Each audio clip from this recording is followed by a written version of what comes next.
আজ ভারতীয় প্রাক্তন প্রধানমন্ত্রী ইন্দিরা গান্ধীর প্রয়াণ দিবস উপলক্ষে পাটকেলডাঙ্গা অঞ্চলে গৌরীপুরে অনুষ্ঠিত হল কংগ্রেসের উদ্যোগে একটি পথসভা।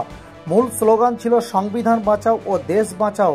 এই পথসভার নেতৃত্ব দেন পাটকেলডাঙ্গা গ্রাম পঞ্চায়েতের বিরোধী দলনেতা জাররা খান।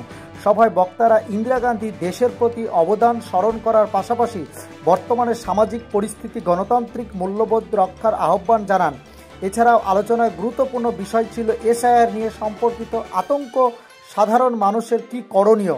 বক্তারা এসআইআরের পরিস্থিতি, সতর্কতা, সরকারি নিয়ম মেনে চলা এবং যথাযথ ফর্ম পূরণের প্রয়োজনীয়তা নিয়ে বিস্তারিত আলোচনা করেন আজকের এই নেতৃত্বরা।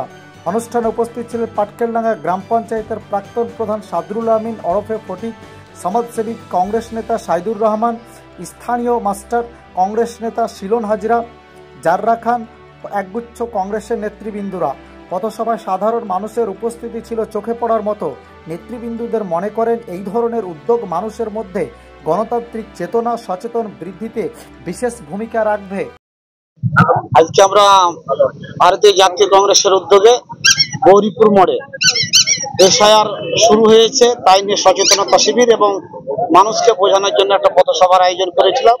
এবং সঙ্গে সঙ্গে আমাদের প্রাক্তন প্রধানমন্ত্রী ইন্দিরা গান্ধীজির প্রয়াণ দিবস এবং বল্লভভাই প্যাটেলের জন্ম দিবস এবং আমাদের মধ্যে থেকে আমাদের প্রাক্তন জেলা সভাপতি আবু হেনা সাহেব এবং মুর্শিদাবাদ ব্লক কংগ্রেসের সভাপতি আব্দুল ওয়াহাব সাহেব আমাদের মধ্যে থেকে আমাদের সমস্ত মায়া ত্যাগ করে তিনি পরলোকে গমন করেছেন। তার জন্য তাদের আত্মার প্রতি সম্মান জানিয়ে আমাদের এই পথসভার আয়োজন করেছিলাম গৌরীপুর হাই স্কুল মোড়ে।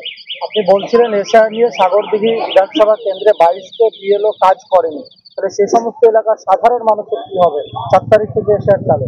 অবশ্যই এ নিয়ে আমাদের সঙ্গে যিনি নির্বাচন কমিশনের লোক রয়েছেন, আধিকারিক রয়েছেন, তার সঙ্গে কথা হয়েছে।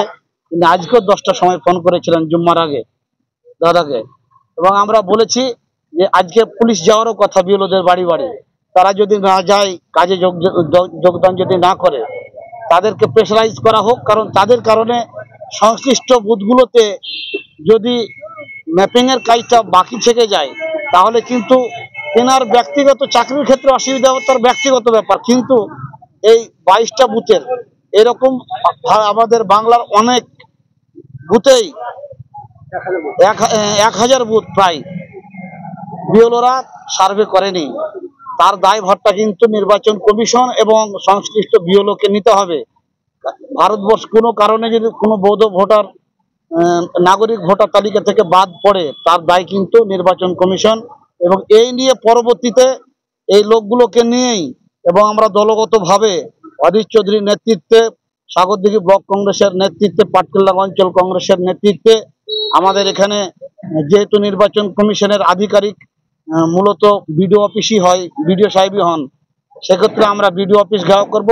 পরবর্তীতে আমাদের জেলা নির্বাচন কমিশন অফিস ঘেরাও করব এবং সে সমস্ত বিএলওদেরকে খুব জোরের সঙ্গেই বলছি স্কুলে কাজ করতে দেব না যতক্ষণ আমাদের ওই বুথগুলোতে না কাজ হবে ম্যাপিং এর কাজ।